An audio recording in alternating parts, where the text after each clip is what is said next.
Bonjour à tous, bienvenue sur ma chaîne.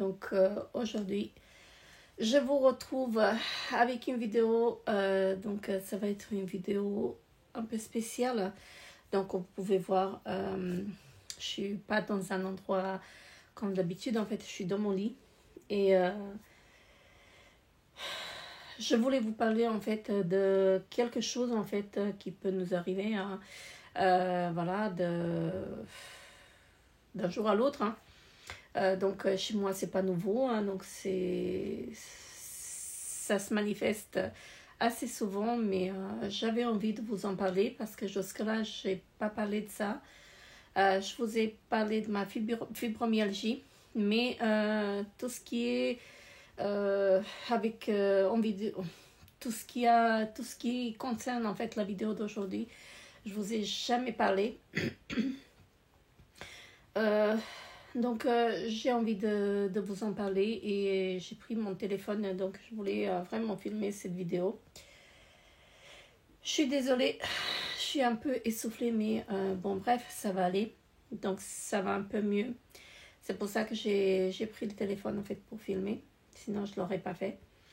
Je voulais vous parler en fait d'une maladie qui peut nous arriver, en fait, qui peut se manifester d'un jour à l'autre. J'ai une petite mine. Je me suis maquillée ce matin parce que je suis allée chez le médecin, mais voilà.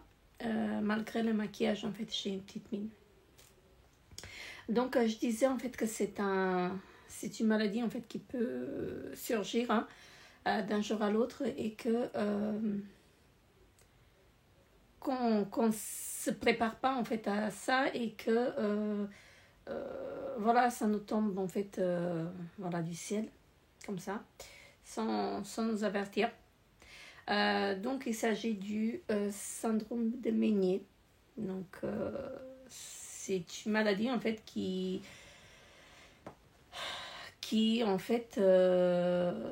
touche en fait vos oreilles. En fait, c'est l'oreille interne qui est touchée et que vous n'avez pas l'équilibre et que vous n'êtes pas stable en fait.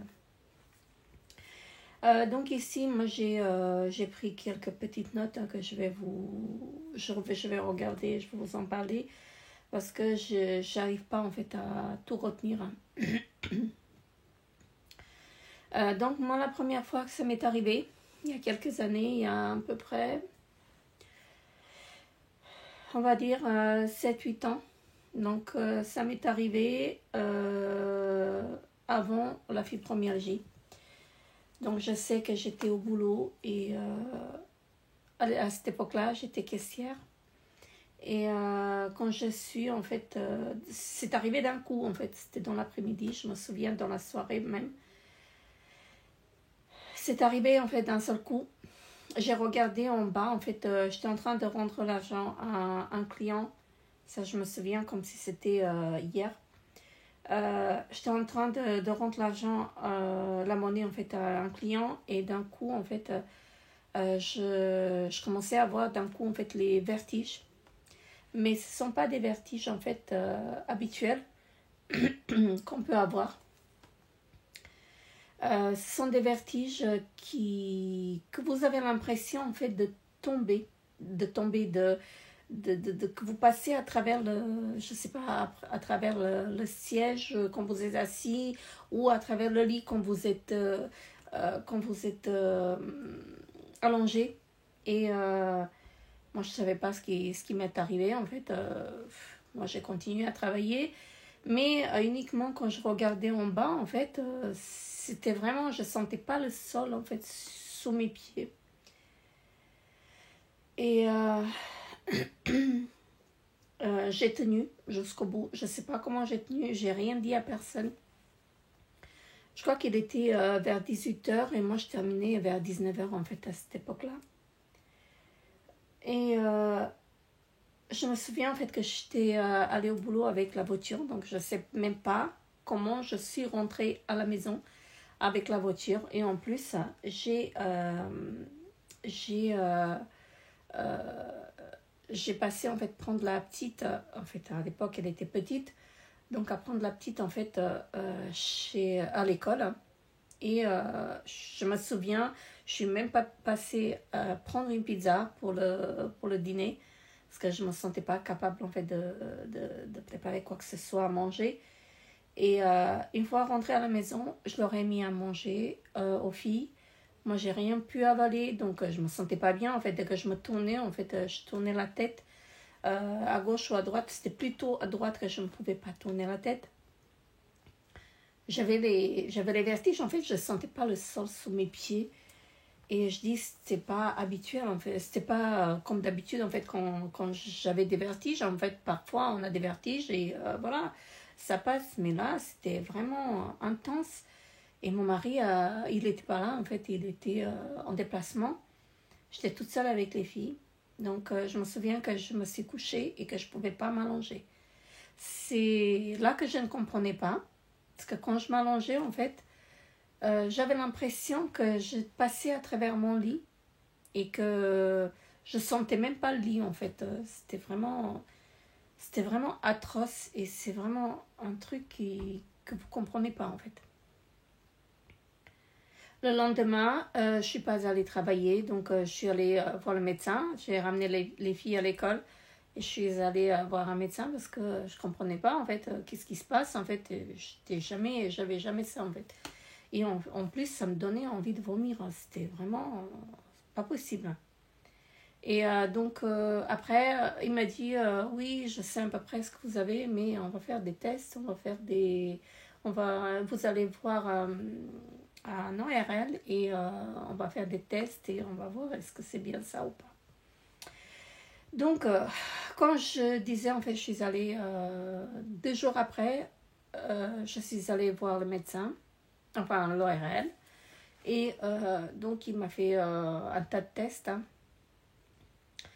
Et c'est à ce moment-là qu'on m'a distingué, en fait, qu'on m'a dit, en fait, oui, madame, mais vous avez le syndrome de Meniere. Voilà. Je ne savais même pas ce que c'était, en fait. Je n'ai jamais entendu parler de ça. Et il m'a dit, en fait, que ça venait, en fait, avec l'âge. Ça peut arriver entre 20 et 50 ans. Voilà. Donc, à cette époque-là, je crois que j'avais 38 ans. Voilà, quand ça m'est arrivé. Et donc, il m'a expliqué que ça arrive et que ce n'est pas grave. Ce sont des crises, en fait, qui arrivent. Mais ce n'est pas une maladie, en fait, de laquelle on peut mourir. Voilà. Mais c'est un handicap aussi.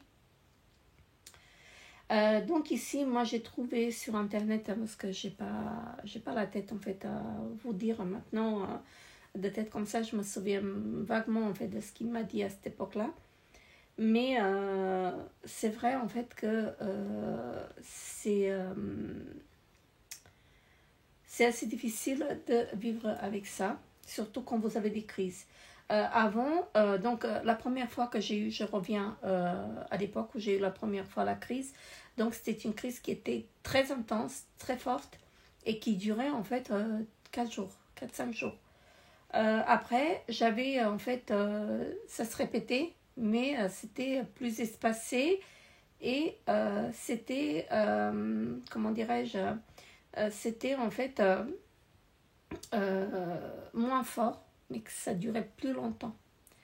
Donc c'était moins fort, mais ça durait jusqu'à 10 jours. Donc 2 semaines même. Et je me souviens aussi qu'il m'avait parlé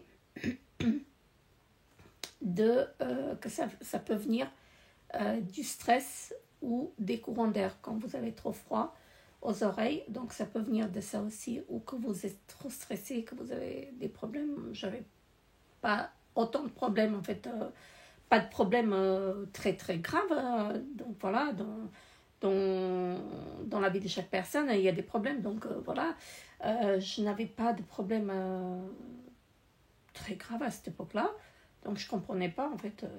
Mais c'est vrai que je travaillais dans les courants d'air. Mais bon, après, ils ne savent pas non plus de quoi ça venait. Donc il m'a dit, ça peut venir de ça, ça et ça, mais on ne le sait pas. Donc après, je reviens, donc ça s'est ça s'est arrêté. Donc ça m'est arrivé encore 4-5 fois après la première crise. Donc ça s'est arrêté. Et donc depuis que je suis ici en Suisse, j'ai eu ça qu'une seule fois. Voilà. Et là, c'est arrivé encore. Donc cette fois-ci, c'est fort. C'est vraiment fort. Donc ça fait déjà 3 jours que j'ai ça et que je suis pas stable. Donc ce qui m'embête en fait, que c'est pas stable. Je suis pas stable du tout et j'ai mal aux oreilles, mais c'est pas une douleur d'oreille que vous avez, comme vous savez quand vous avez une otite, mais c'est vraiment aigu et c'est vraiment insupportable. Vous avez des vertiges, donc j'ai dormi comme ça cette nuit et j'ai très très mal au dos aussi. Je pouvais pas m'allonger et là, vous voyez, j'ai tourné la tête et ça fait tourner la tête. Donc voilà, c'est affreux. Et donc là, je suis sous médicaments. Donc il n'y a pas grand chose à prendre. Donc il faut attendre, prendre les médicaments et voilà, attendre que ça passe. Donc ils disent en fait que c'est le liquide que vous avez dans l'oreille qui se cristallise. Et voilà, c'est pour ça que vous avez ces vertiges-là. Après, il y a des exercices à faire. Donc vous y allez chez l'ORL et qu'il vous bascule en fait dans tous les sens. Et mais moi même ça m'a rien fait en fait. Je l'ai fait plusieurs fois et ça m'a vraiment rien fait. Donc j'ai décidé de ne pas en faire de ne pas faire cet exercice là. Donc je suis que sous traitement. Donc là, je disais en fait que ça peut atteindre les personnes entre 20 et 50 ans. Et ce sont les femmes en fait qui sont plus atteintes que les hommes. Voilà, donc voilà. Et avec l'âge, en fait, ça augmente les risques en fait d'être atteinte de cette maladie. Donc, ils disent en fait, sur Internet, ils vous disent que ça peut durer entre 20 et 24 heures. Donc, c'est faux. Voilà. Moi, ça fait déjà 3 jours que je suis comme ça. Et c'est vraiment une chose en fait qui est insupportable parce que vous avez des nausées. C'est tellement fort, les vertiges, elles sont tellement fortes que vous avez des nausées. Et vous n'arrivez à rien à avaler. Ça, c'est la pire des choses. Et vous êtes faible, donc vous n'avez pas de force. Donc là, je suis très fatiguée. Je n'ai même pas la force de parler. Je suis tellement essoufflée, je suis tellement fatiguée que je suis essoufflée en fait. Je n'ai même pas la force de parler en fait. Donc ils disent en présence d'un diagnostic de maladie de Ménière, plusieurs traitements existent et l'approche elle est plus souvent progressive. Donc voilà, selon l'intensité et la fréquence des symptômes, les traitements suivants peuvent être envisagés. Donc là, ils nous donnent en fait quelques traitements en fait qui sont proposés. Hein. Donc avant en fait, quand j'étais en France, je prenais de la bétaïstine. Voilà, ce qu'ils disent même ici. Hein. Donc ce sont des médicaments vasodilateurs qui servent à améliorer le flux sanguin vers l'oreille interne. Donc là-bas, je prenais ça et ici, je prends du Betazerc 40. Parce que j'avais le 16 et le 16, c'était pas assez. Donc on m'a augmenté à 40 et franchement, je ne vois pas en fait. Je crois qu'il me faut une dose un peu plus forte. Je rigole moi-même. Mais franchement, je suis au bout et j'y arrive plus en fait. Donc voilà. J'ai l'impression que ça ne fonctionne plus en fait. Donc après, ils proposent de prendre en fait des médicaments pour les nausées en fait. Et franchement, ça, c'est pas très efficace non plus, hein, parce que sur moi, ça fonctionne pas. Je suis vraiment à bout, je ne sais plus quoi faire.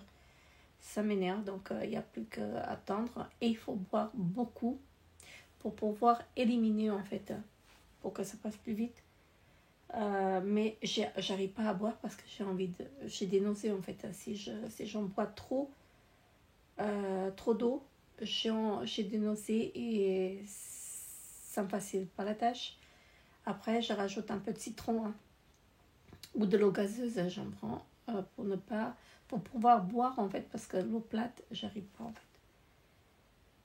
Voilà. Donc ici, ils nous disent en fait aussi, si malgré les traitements, les symptômes restent incontrôlés et selon l'audition et la fonction vestibulaire de la personne, un traitement plus lourd consiste à détruire la partie vestibulaire de l'oreille interne. Donc déjà, le traitement que je prends, il est très lourd, il est fatigant. Donc, il demande à prendre le médicament en mangeant, et quand vous n'arrivez pas à manger, bah voilà, c'est pas facile non plus. Comment vous dire?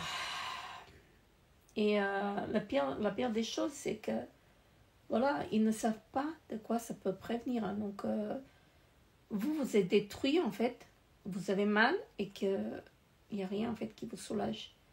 Là, je commence à avoir aussi des maux de tête. Hein. Parce que c'est la fatigue qui s'accumule et voilà, c'est des maux de tête. Et que je ne suis pas capable de travailler non plus. Hein. Donc, dans cet état-là, je ne peux même pas travailler. C'est vraiment difficile. C'est difficile, en fait, quand vous êtes dans cet état-là. Et que vous n'avez pas le contrôle, en fait, vous ne pouvez rien faire. Donc, j'ai demandé à mon médecin, est-ce qu'il y a autre chose, en fait à faire. Il m'a dit non, il faut juste attendre que ça passe. Donc il faut éviter le stress, il faut éviter le froid, ce qu'il m'a dit. Mais après, c'est facile à dire, mais c'est pas facile à le faire. Voilà. Parce que quand vous avez mal, quand vous n'êtes pas bien, comment voulez-vous ne pas être stressé quand vous voyez en fait que vous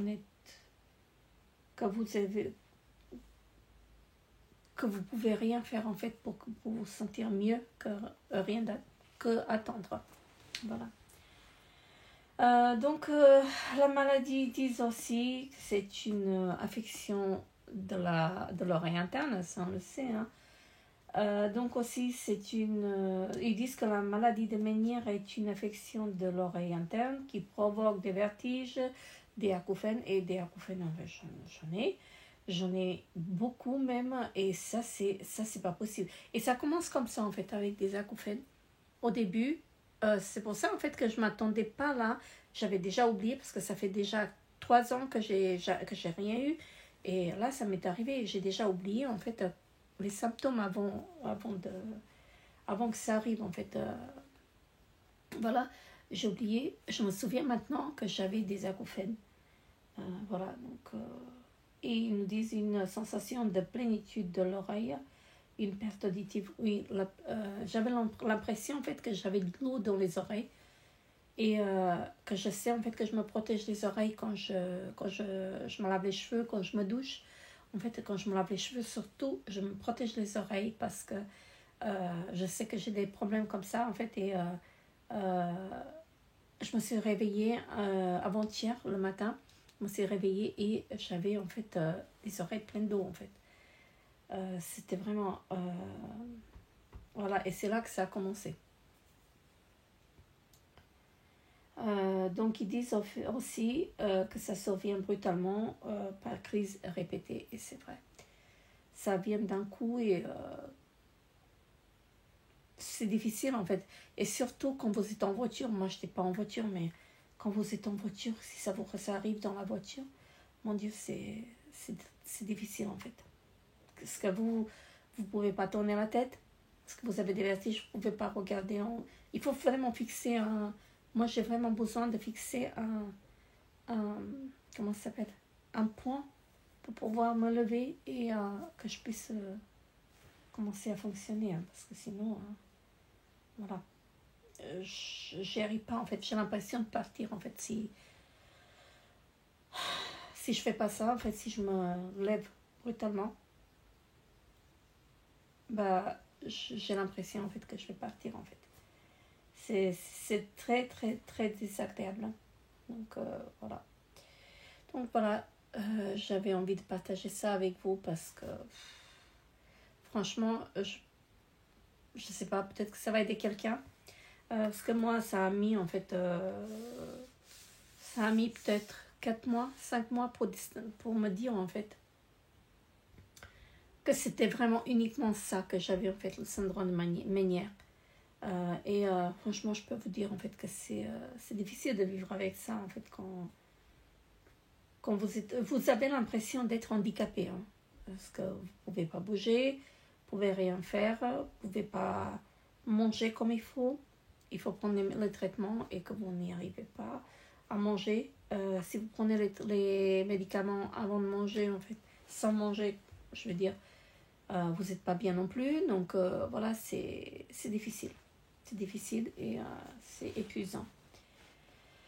Voilà, donc peut-être que ça va aider certains d'entre vous. Donc voilà.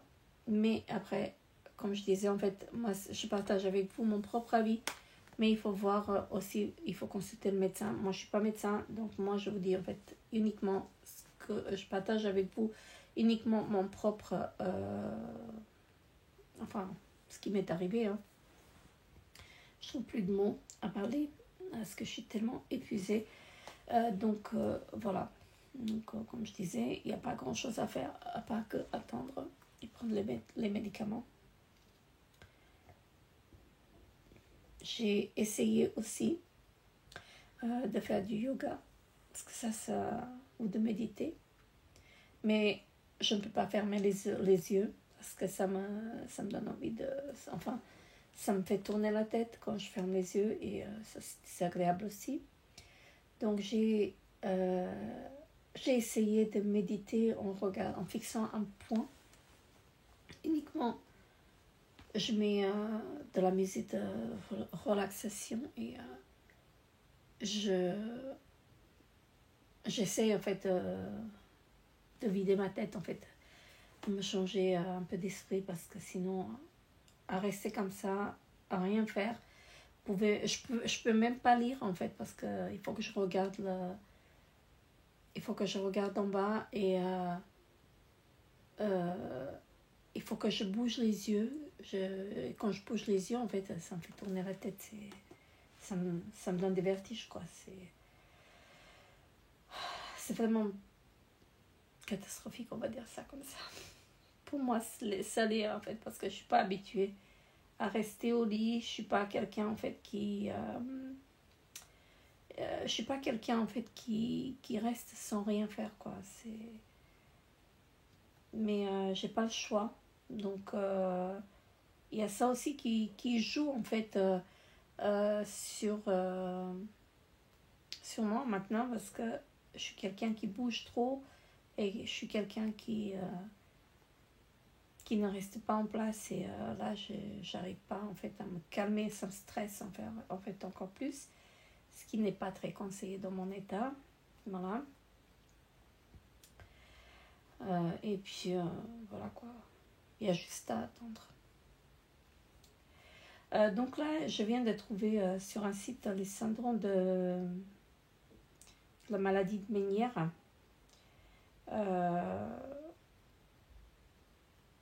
Donc ils disent aussi que c'est des symptômes inexpliqués, donc ça c'est vrai.